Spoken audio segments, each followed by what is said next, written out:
Hola, ¿qué tal? ¿Cómo están? Les saluda Lola Hernández y bienvenidos al espacio de Lola. El día de hoy con una entrevista que seguramente será de gran utilidad, más que nada una conversación, diría yo, sobre neurodesarrollo y habilidades sociales en chicos dentro del espectro del autismo con el neuropediatra o pediatra neurólogo Gesen Salmerón Gómez y él se encuentra en Irapuato, Guanajuato, México. Tuve oportunidad de conocerlo y de escuchar una ponencia de él hace un par de años. Ya tengo una entrevista con él, así que encantada de tenerlo nuevamente. Gesen, bienvenido. Muchas Gracias. gracias por la oportunidad, Lola, y encantado. A tus órdenes. Gracias. Gesen, pues conversando contigo y me agrada que me hayas buscado para que lleváramos a cabo esta conversación, porque este tema del neurodesarrollo me parece que es primordial que los adultos lo comprendamos el neurodesarrollo normal y entender qué es el neurodesarrollo. Así que para empezar esta conversación, voy a leer una breve cita de la información que tú me compartiste sobre tu libro, que dice, el neurodesarrollo es un proceso dinámico de interacción entre el niño y el medio ambiente que lo rodea, que da como resultado el desarrollo del sistema nervioso con relación a las formaciones cerebrales y la formación de la personalidad. Cuando yo leí esto, Gesen, yo me quedé pensando, interacción entre el niño y el medio ambiente. Y mi pregunta es, número uno, ¿qué es el neurodesarrollo normal? Y número dos, ¿a qué nos referimos cuando hablamos de medio ambiente del niño? Muy bien. Mira, Lola, hablar del neurodesarrollo es, en palabras más prácticas, es la adquisición de habilidades y funciones que le permiten al individuo, en este caso el niño, el poder desempeñar ciertas actividades o responder de forma adecuada a ciertas actividades. El neurodesarrollo lo dividimos en 4 áreas que son muy importantes, que es o las estudiamos mediante estas áreas, que es la parte motor, la sensitivo-cognitiva, el lenguaje y la personal social. Estos 4 hitos del neurodesarrollo, que hitos son destrezas o habilidades, pues se tienen que cumplir en un cierto término de tiempo, porque esto es un proceso de tipo evolutivo, es decir, conforme va pasando el tiempo, se van adquiriendo nuevas experiencias, se van adquiriendo nuevos conocimientos y estos van haciendo o van favoreciendo o van de alguna manera haciendo más sensibles ciertas habilidades o funciones. Esto tiene que ver con relación al neurodesarrollo. Al hablar de neuro, pues estamos hablando del sistema nervioso central y periférico, los órganos de los sentidos, los nervios, la conexión del nervio con el músculo, vamos a llamarlo así, la capacidad de pensar, razonar, evaluar, interpretar, emitir, responder, escuchar.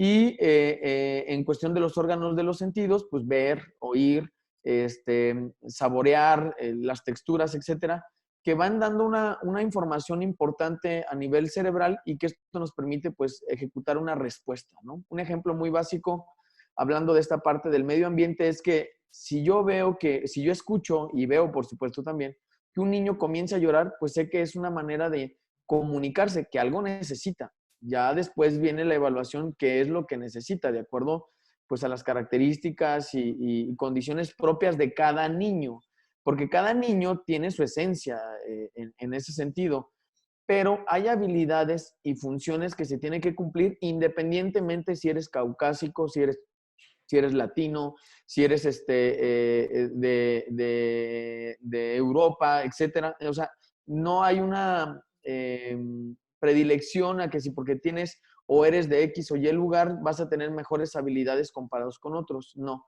Todos los estudios que se han hecho en neurodesarrollo hablan de ciertas habilidades en ciertos tiempos, independientemente de dónde vivas y de dónde te desarrolles. Eso es en la parte del neurodesarrollo. Ujú. El ambiente es una parte favorecedora. Un ejemplo. Si yo como papá estimulo a mi niño en el lenguaje, cantándole, leyéndole, pidiéndole que él intente comunicarse, darle oportunidad de que él mediante sus mecanismos pueda comunicarse, pues esto le va a facilitar que tenga un mejor lenguaje comparado con aquella persona que pues de alguna manera no lo estimula, ¿no? Lo deja, no le canta, no le lee, etcétera, pues sí va a desarrollar su lenguaje, pero puede ser que no lo desarrolle en un tiempo más rápido o que no tenga un contenido en el lenguaje suficiente para poder comunicarse o interpretarse.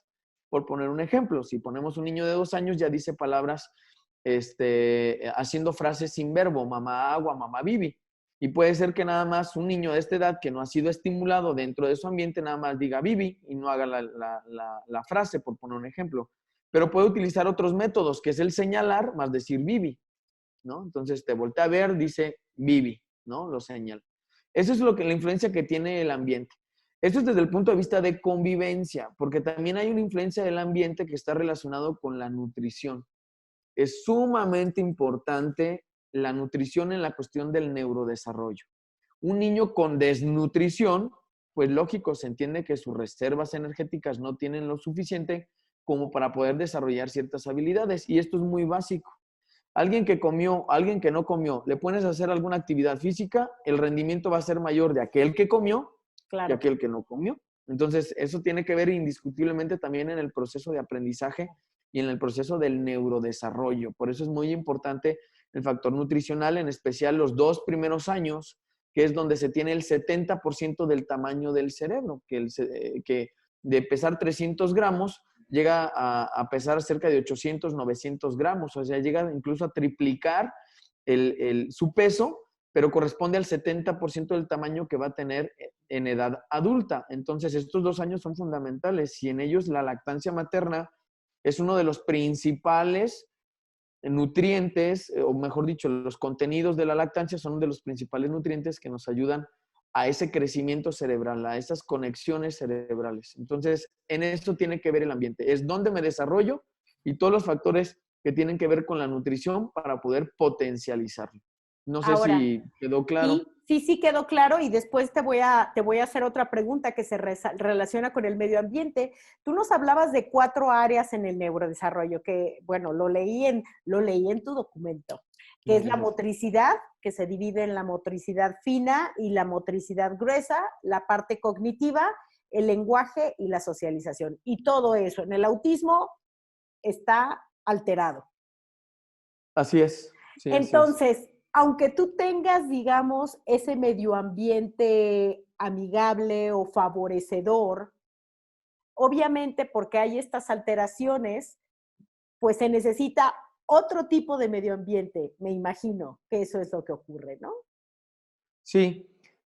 Cuando hay este tipo de alteraciones, indiscutiblemente debemos de mejorar los factores que pueden influir directamente en el individuo, en el paciente, ¿no?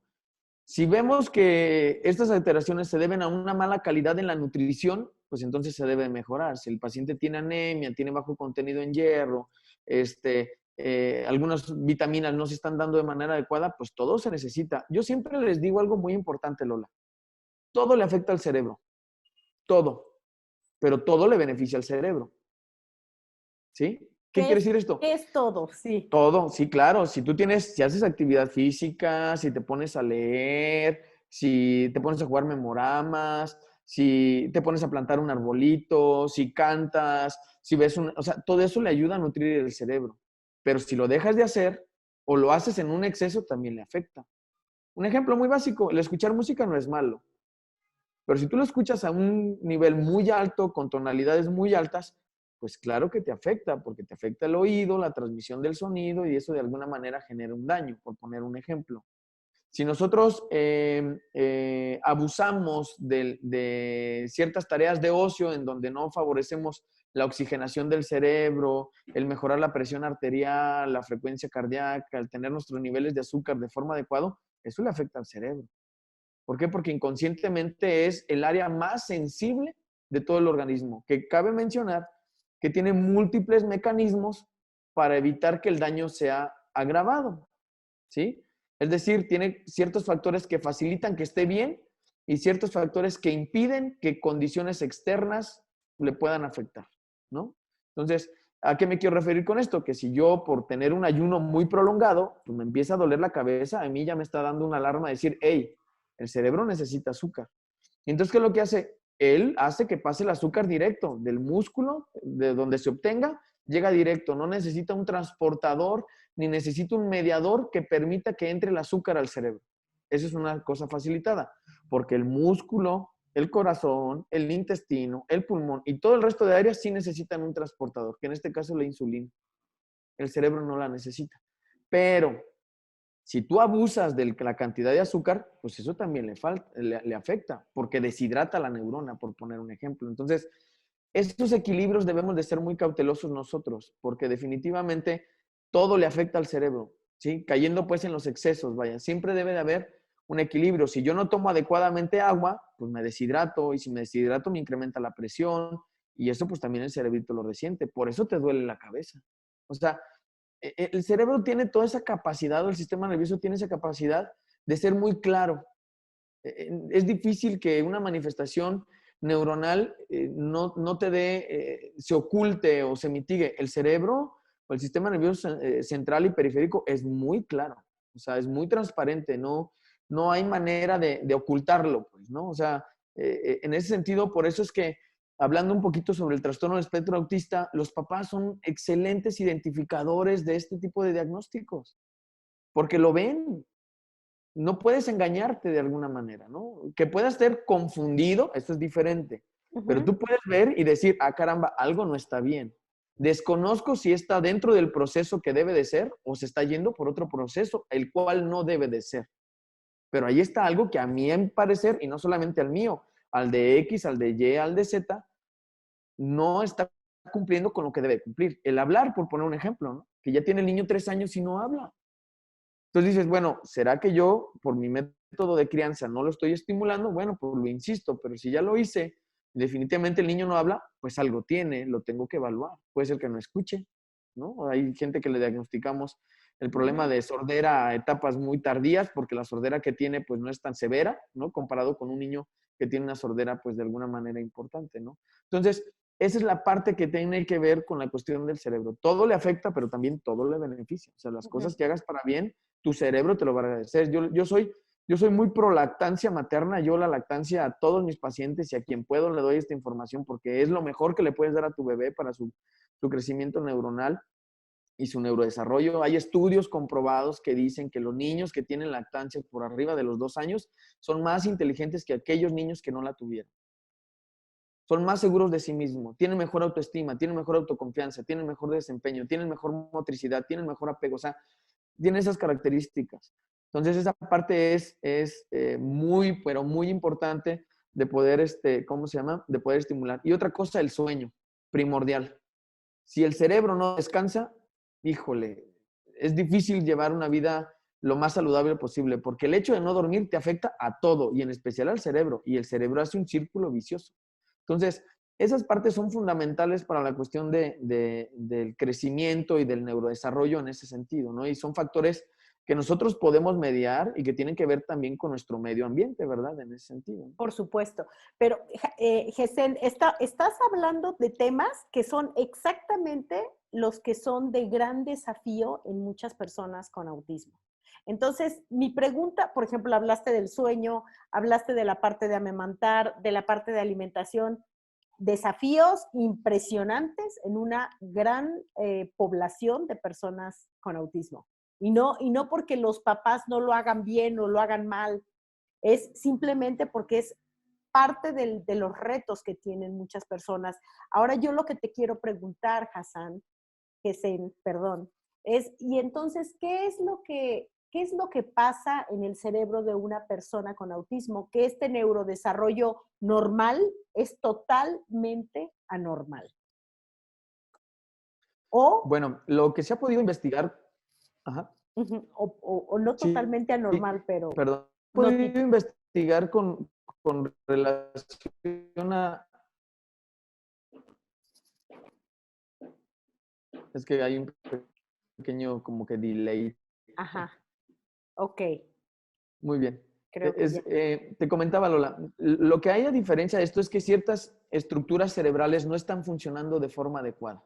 Las áreas frontales, que son las áreas que se encargan principalmente de los límites, del reconocimiento de gestos, de la empatía, junto con lo que viene siendo el sistema límbico, la amígdala, son áreas en donde la comunicación entre neurona y neurona no se está llevando de manera adecuada. Y esto es muy básico, es como yo les digo, si tú tienes una forma directa de llegar a un lado, una avenida, vamos a suponer, pues resulta que en esa avenida el tráfico está alterado, no puedes llegar en tiempos adecuados, no puedes llegar de la manera adecuada y tienes que buscar rutas alternas. Y estas rutas alternas pues hacen que pierdas tiempo, ¿sí? Hacen que de alguna manera pues gastes más gasolina porque te tienes que desviar, tienes que emplear otros mecanismos, otros sistemas para poder llegar a donde tienes que dejar la información.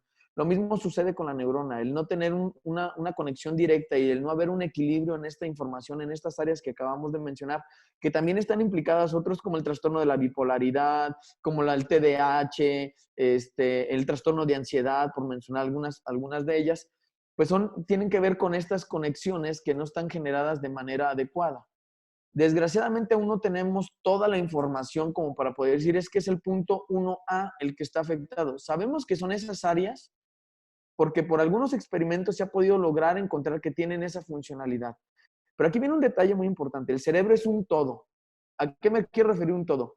Sí, hay áreas específicas, pero esas áreas específicas requieren de otras áreas específicas. Y así sucesivamente. Es lo mismo que una ciudad.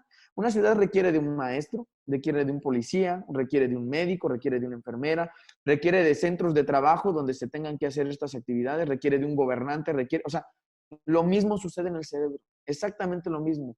Y cuando alguna de estas áreas no funciona bien, la red del agua potable, el sistema eléctrico, el sistema de teléfono, bueno, te lo pongo muy sencillo, cuando se nos va el teléfono, que se nos acaba, que se nos queda sin línea o alguna, nos genera un caos. Bueno, es exactamente lo mismo. Y tenemos que buscar otras rutas de comunicación. Entonces ya te vas al teléfono que hay de conexión directa, ¿no? El de cable, por mencionar de una manera, pero eso ya te retrasa el proceso de información que tú quieres. Entonces, sucede exactamente lo mismo en este proceso del neurodesarrollo de las personas con TEA. Se ha visto que principalmente las áreas relacionadas con el social personal, el lenguaje, están afectadas, pero también, como es un todo, y también están involucradas ciertas áreas motrices, pues también se nota que las personas con TEA llegan a tener ciertas alteraciones motrices, llegan a caminar un poquito más tardío, la motricidad fina les cuesta mucho trabajo, les cuesta trabajo la coordinación motriz, entonces el tono llega en algunos de ellos estar disminuido, ¿sí? Entonces son alteraciones que se llegan a tener porque es un todo, aunque hay áreas más especializadas que permiten de una forma más definida ciertas funciones, pero todo debe de estar en equilibrio, ¿no? Ahora, en estas 4 áreas en el neurodesarrollo, Gesen, que es otra vez el motriz, el cognitivo, el de lenguaje y el de socialización.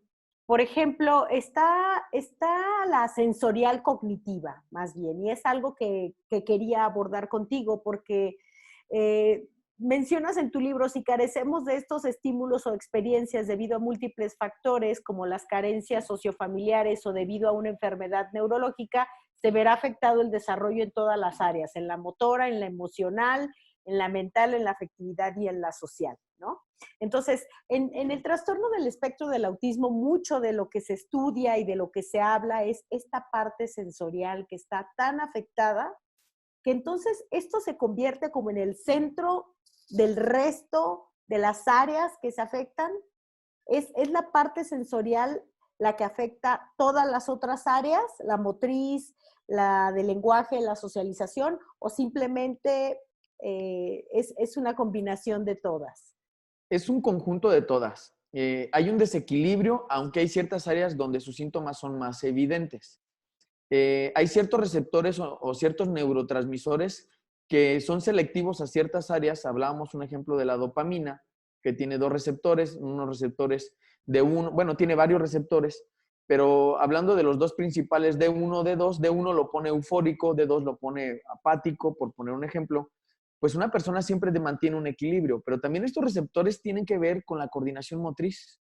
Los receptores de dopamina tienen que ver con la coordinación motriz. Entonces, una persona que tiene un problema en donde sus receptores de esta dopamina no funcionan bien, pues va a tener problema de empatía, va a tener problemas conductuales, pero aparte va a tener problemas motrices, aunque no de una manera tan evidente y no obligadamente tiene que ser la regla. O sea, no porque te falte uno, obligadamente vas a tener el problema de todo lo demás, pero puede ser que lo tengas porque ya está de alguna manera facilitado, por mencionarlo de alguna forma.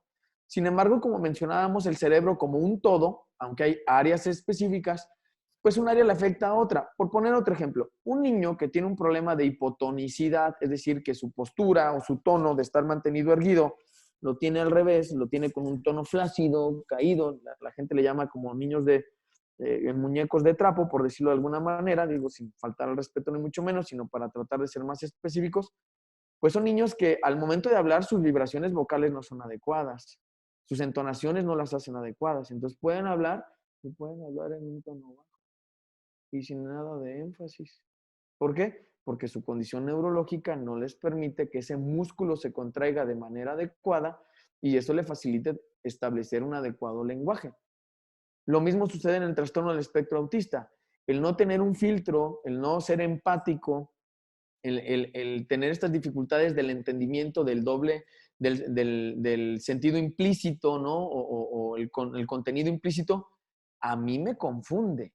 Y al confundirme, la respuesta que tú quieres recibir de mí, pues no es la adecuada porque la interpretación que yo tengo de esa respuesta no es la adecuada. Entonces, no es que el niño no hable o que no pueda hablar, es que el niño le cuesta trabajo interpretar y poder expresar su idea o su sentir como nosotros estamos acostumbrados a hacerlo.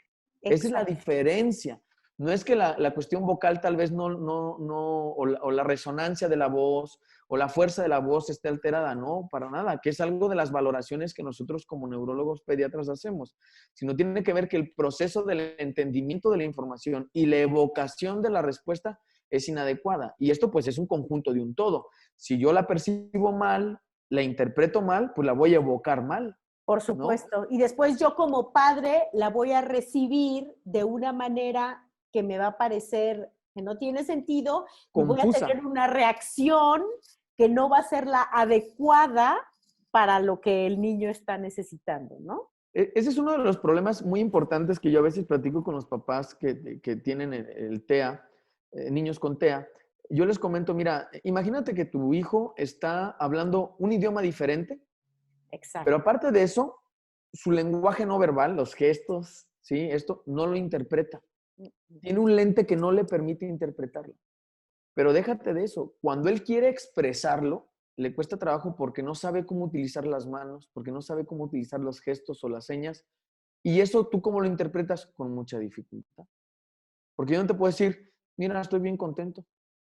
Se me nota que estoy bien contento, mira, veme. Mi lenguaje no verbal no me expresa lo que realmente estoy diciendo. Entonces, ese tipo de situaciones confunde mucho a los papás, ¿no? En donde dice, pues es que yo veo que se hace ciertas cosas, pero otras cosas no las hacen, ¿no? Es que específicamente en el trastorno del espectro autista, las áreas más afectadas son la cognitivo-sensitiva y lo que siente, claro, junto con el lenguaje, porque van muy de la par, ¿sí? Y estos dos son obligadamente necesarios para la socialización. Entonces, por eso es que no lo podemos ver, nada más le afecta a y B, que le damos énfasis a estas áreas, ¿sí? Porque son las más fáciles de poder identificar, las más fáciles de poder evaluar, que son perceptibles para todos. Un niño que no habla a los 3 años le llama la atención a cualquier persona, Claro, por supuesto. ¿sí? Ahora, Exacto. Gesen, desde esta quizás tu perspectiva, tu punto de vista, no lo sé, o tu apreciación. En el tema del autismo, también se lee mucho que es una serie de trastornos, ¿no? O una serie de afectaciones o de desórdenes, porque el del lenguaje es uno, el sensorial es otro, eh, el motriz es otro, ¿no? Entonces, ¿qué es en sí el autismo? Es un trastorno? Porque a mucha gente le hace mucho ruido esta palabra. ¿Es un desorden? ¿Es un síndrome? ¿Qué otras palabras se pueden utilizar? Porque la palabra trastorno a muchos les causa un trastorno. Sí, claro. Mira, fíjate que el trastorno, el término trastorno fue acuñado en los años 90 para tratar de evitar los estigmas sociales, porque antes se le llamaba enfermedades mentales. Ujú. Entonces, cuando decían enfermedad mental, generaba más estigma social y por eso fue que lo cambiaron enfermedad mental por trastorno. Yo les digo que la definición muy básica de un trastorno es toda aquella condición que afecta la calidad de vida de un individuo, ya sea en su crecimiento, ¿sí? En su crecimiento y en su desarrollo, en su aprendizaje y en su vida de relación. Cualquier situación que afecte esto le podemos llamar trastorno. Claro, debe ser persistente, ¿sí? Que es algo muy importante porque no es de que hoy me da y mañana se me quita. Y debe de afectarle su calidad de vida. Al hablar de calidad de vida, hablamos del desempeño adecuado de un individuo en su ambiente y en su entorno, ¿sí? Si yo tengo 6 años, yo debo de aprender a leer, yo debo de aprender a escribir, yo ya debo controlar mis esfínteres, ya sé, me debo de tener un cierto autocuidado, yo ya puedo comer solo, yo ya tengo un peso y una talla adecuada, no me enfermo tan seguido, que eso es algo también muy importante, tengo buena calidad del sueño, me la vivo contento, o sea, todo ese tipo de detalles tienen que ver con el bienestar de un individuo, que eso es la calidad de vida, ¿no? El bienestar, el sentirse bien, por eso se le llama bienestar. Entonces, hablando de este contexto, por eso se le llama trastorno. Se le llama espectro porque tiene la característica de que las manifestaciones es un abanico de manifestaciones. Por eso le llaman espectro. Lo que para mí puede ser obsesivo, para otra persona también lo es obsesivo, aunque tenga diferente manifestación. Un ejemplo muy claro. Para mí el botar la pelota se vuelve obsesivo y estoy bote y bote y bote y bote y bote, bote, bote la pelota. Para otro es andar con algo en la mano. Entonces, es la misma manifestación, ¿sí? Nada más que, perdón, es la misma característica con diferente manifestación. Lo mismo sucede con las conductas estereotipadas. Hay gente que tiene manerismos, pero este manerismo es lo mismo que si yo me balanceo. Sí, claro. Entonces, cada niño tiene su característica y por eso se le llama espectro. No tiene que cumplir una receta de cocina, aunque debe de cumplir esa característica, aunque tenga diferente manifestación. Está el niño, vamos a hablar de un grado funcional 1, que tiene, que su tema de conversación son los dinosaurios, que es de lo más clásico, vamos a decirlo así. Pero tengo el niño que habla de las lavadoras Sí. y que te conoce todas las marcas de las lavadoras. Entonces, es una diferente manifestación, pero tienen la misma implicación, afectan de la misma manera. El niño que llega y quiere jugar contigo hablando de los dinosaurios, al niño que llega y quiere hablar contigo de las lavadoras. Okay. A eso le llamamos nosotros espectro. Y se le acuñó la cuestión de autismo porque de alguna manera autismo es introversión, es hablar de sí mismo. Entonces, por eso es que se le llama de esta manera. Entonces, si lo definimos, pues es una enfermedad que tiene que ver con el sistema nervioso central, que en este caso pues es la mente, en donde tiene una gran manifestación de síntomas, pero afectan en lo mismo, que es en la comunicación social, que ese es el apartado 1, y la otra que son las conductas repetitivas y restrictivas, que ese es el apartado 2, ¿sí? Y en donde el niño se ve muy introvertido, muy en él juega nada más para él se satisface hacia él, no gusta socializar, etcétera, etcétera. Entonces, eso lo podríamos tal vez en un lenguaje más coloquial y un poquito más centrado a cómo lo pudiéramos interpretar, Ajá. ¿no? O Entonces, sea, perdón, en temas de neurología, ¿se puede decir que es una enfermedad entonces neurológica? sí, es una enfermedad, claro, por Porque se supuesto. dice por allá afuera siempre, y yo misma lo he dicho, no es una enfermedad, pero creo que hay un mal entendimiento entonces Claro. de lo que es una enfermedad neurológica a una enfermedad de otro índole. Sí, repetimos, trastorno es igual a enfermedad mental, Ujú. pero se quitó este término o se dejó de, o se acuñó el término trastorno porque genera mucha estigma social. No es lo mismo que tú le digas, es un enfermo mental, eso pega a decir tiene un trastorno. Ay, pero también el trastorno se ha mal usado, ¿no? O sea, se ha mal Mm, utilizado socialmente. Simplemente, claro, no, pues es que el que quiere ser peyorativo va a ser peyorativo utilizando hasta palabras bonitas, ¿no? O sí, con claro. términos bonitos. Lo que se trata de buscar, mira, yo creo que en esta cuestión de la definición, algo que debe de ser muy importante es que todos hablemos el mismo idioma Ujú. y que el idioma sea claro, que es una parte muy importante, que sea integrador para que nosotros podamos saber quiénes están relacionados en ello, ¿sí? Y que esto nos permita a nosotros el poder definirlo, ¿sí? Mientras más confuso sea, más difícil va a ser diagnosticarlo y poderlo ayudar. Ujú. Lo que se ha buscado con las nuevas clasificaciones es que sea más sencillo, más fácil, porque antes todo el mundo teníamos miedo a decir que tiene TEA, ¿no? Ujú, Muchos. Y te estoy ujú. hablando de los años desde el 2000 en adelante, por Sí, las implicaciones sociales, las implicaciones legales y las implicaciones médicas, porque no teníamos los medicamentos, bueno, sí había algunos, pero la medicina en esta área no estaba tan profundizada como lo está hoy en día. Creo que el manejar estos términos, si lo manejamos con respeto, que yo creo que es la principal valor que le podemos dar, creo que no se puede interpretar de mala manera, independientemente si se acuña uno u otro término. Pero la sociedad, sabemos muy bien que mucha gente en esta sociedad pues lo maneja mal, lo malinterpreta y lo utiliza de forma peyorativa, lo cual pues repudiamos totalmente porque creo que todos tenemos un valor, independientemente de que tengamos diferentes necesidades, porque cada uno tiene diferentes necesidades en todos los aspectos nutricionales, de aprendizaje, de cotidianidad, de todo. Cada quien tiene diferentes necesidades. Eso no nos hace diferentes, perdón, eso no hace la diferencia, ¿no? Yo creo que la diferencia es la interpretación que tú le das. exactamente. Fíjate que antes de que pasemos a que nos platiques un poquito de tu libro y después cerrar la entrevista, yo quiero preguntarte, aprovechando que te tengo aquí, ¿cuál es la diferencia entonces entre un trastorno y un síndrome? ¿Hay alguna diferencia? Sí, mira, el síndrome es un conjunto de signos y síntomas que tienen diferente causa, ¿sí? De diferente etiología, pero producen los mismos síntomas. Eso es un síndrome. Es decir, un síndrome, yo puedo tener un síndrome metabólico. Este síndrome metabólico está causado por diferentes causas. Tengo problemas de colesterol. El colesterol es una cosa. Tengo problemas de azúcar. Eso es otra cosa. Tengo problemas de obesidad. Eso es otra cosa. Y en conjunto le llamamos síndrome. El Ok. acúmulo de A más B más C más D le llamamos síndrome.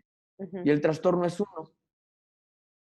Este uno puede tener múltiples manifestaciones, pero afecta en lo mismo. El que se deprime, ¿sí? Ok, ok, Ese que se deprime puede llorar, puede tener síntomas de infravaloración, ¿sí? Puede tener descuido personal, puede tener alteraciones en la alimentación, alteraciones en el ciclo vigilia-sueño, pero es una condición que lo genera. Y el síndrome son varias condiciones juntas que afectan de manera global. ok, ok, perfecto. Ya me queda más claro. Ahora, el doctor Salmerón Gómez acaba de publicar un libro que se llama, aquí lo tengo anotado, Hablemos del autismo. Y después escribe abajo una visión clara, objetiva, con base científica sobre el TEA. Y es un libro que él acaba de publicar y bueno, ya estamos escuchando que definitivamente es muy claro. Pero quienes leamos este libro, Gesen, ¿qué nos aporta? ¿Qué nos aporta este libro? Te platico así brevemente, Lola. Fíjate que el libro surge por la necesidad de informar a la gente, a los papás, a los familiares relacionados con personas TEA. Indiscutiblemente hay mucha mala información con respecto al trastorno del espectro autista. Y lo que se busca con el libro es tratar de brindarles la mayor y la mejor información científica y comprobada que les permita a los papás, uno, entenderlo, dos, dos, cómo poderle ayudar y que esto les permita el facilitar toma de decisiones. ¿Qué es lo que le puede beneficiar más a mi niño o no? Cuando uno tiene la información, uno tiene la capacidad de poder tomar decisiones y dejar de lado todos los estigmas y dejar de lado toda la mala información ¿cómo se llama? Que se llega a tener. Es un libro que abarca temas desde el neurodesarrollo, que era lo que estábamos platicando en este momento, hasta calidad de vida, pasando por cuestiones legales, los medicamentos, terapias alternativas, la confusión que existe con lo que es, o definición mejor de lo que es trastorno, lo que es espectro, la historia del trastorno del espectro autista, porque muchos creen que es apenas del siglo XXI y sabemos que no, que desde los años hasta el 1800, el siglo XIX, ya había ciertos casos con estas características, aunque se les llamaba de otras maneras. Los nuevos criterios diagnósticos, las pruebas, es decir, da suficiente información a los papás para que toda aquella mala información que se llega a tener, pues la desechemos y ya que con esta información que tengamos podamos tomar decisiones. Esto también nos abre un poquito la ventana a comprender y entender mejor el TEA. Y mientras más lo comprendamos y lo entendamos, pues va a ser también más fácil el poder ayudar a las personas que tienen el trastorno del espectro autista, ¿no? Entonces, surge con esa necesidad. Y surge también con la finalidad de tu servidor, pues ser neurólogo pediatra, pues dar información científica para que de alguna manera aquellas informaciones que nos generan cierta duda, ¿no? Sepamos que pues, pueden ser útiles como pueden ser no útiles y que incluso pueden generar un daño, ¿no? Un ejemplo, Claro. la quelación, ¿no? Un ejemplo, ¿no? O la terapia asistida con animales, que muchos de ellos la ponen en práctica y que de alguna manera, pues hasta ahorita no se ha visto científicamente muchas mejorías, pero bueno, no es malo, ¿no? O sea, también ahí, bajo este contexto, ¿no? O ciertas metodologías para incluirlos en la escuela, o ciertas metodologías para apoyarlos en la cuestión de casa, etcétera. Entonces, se busca todo esto para que los papás tengan la información y la puedan aplicar, comprender y entender para las personas que tienen el TEA. Y va desde niñitos hasta el adulto, ¿eh? Excelente. Y este libro, bueno, además de no sé en dónde más, pero sé que en Amazon lo pueden adquirir y voy a colocarles la liga aquí debajo Muchas de la gracias. entrevista, claro, para quienes estén interesados en obtener el libro, voy a colocar la página web del doctor Salmerón Gómez. Ajá. Y bueno, no sé si si tienes algún contacto adicional, aunque yo sé que, bueno, si alguien te quiere ir a ver a Irapuato, Guanajuato, pues serán bienvenidos porque Claro que sí. no se hacen diagnósticos a distancia. Así es, no estamos todavía a favor de la telemedicina, que aunque ha llegado ¿cómo se llama?, a ser necesaria, pues todavía creemos que es importante, de alguna manera, con nuestras precauciones y cuidados, la evaluación directa del paciente, ¿verdad? Claro, claro. Sí. Perfecto. Gesen, pues fue un placer tenerte aquí en este espacio. Mil gracias. No, Aprendí al contrario. mucho. No, Me muchas gracias. refrescaste además muchos otros factores. Y me imagino que las personas que nos están escuchando también se han enriquecido de esta conversación. Gracias por acompañarnos. No, al contrario, gracias a ti, Lola, por la oportunidad, gracias por darme este espacio. Y yo les quiero comentar a las personas que tienen niños con TEA, no se les cierre el mundo, hay gente que estamos muy comprometidas en estas áreas, queremos beneficiarle lo más que se pueda, buscamos de alguna manera, incluso con este libro, pues el tratar de difundir la información que les permita pues tomar la mejor decisión. Gracias por tener este tipo de espacios, Lola, porque esto les permite que esta información se difunda, ¿no? Y que Claro. de alguna manera, con toda la información que tú brindas, pues sepan de alguna manera que no están solos y que pueden mejorarle la calidad de vida, no solamente a las personas con TEA, sino también a sus cuidadores, porque eso también es muy importante. Yo, papá, yo, mamá, tengo que estar lo mejor posible para yo poderle ayudar a mis hijos. Eso también es Exacto. fundamental. Bueno, por lo menos está dentro de nuestra filosofía en ese sentido, ¿no? Tiene Y que que ser. tengan todas las ideas claras. Yo creo que eso es lo más importante, ¿no? En ese sentido y para adelante. No hay niño que le vaya mal. Le va mal, sería excepcional, pero no hay niño que le vaya mal cuando se hacen las cosas bien y se trabajan de manera adecuada y se informan como se van a informar en este video y con todos los videos que Lola nos hace el favor de publicar, ¿no? Con todos sus especialistas y el gran equipo que tiene por ahí en ese sentido de apoyo, ¿no, Lola? Muchas gracias. Sí, tengo una red de especialistas contándote a ti No, muchas gracias. que son maravillosos. A mí me encanta porque además yo aprendo muchísimo y quienes deciden seguir la información pues aprenden mucho. Muchísimas gracias a todos los que nos escuchan. Esta es Lola Hernández en el espacio de Lola y nos escuchamos en la siguiente entrevista. Que tengan un hermoso día. Hasta pronto.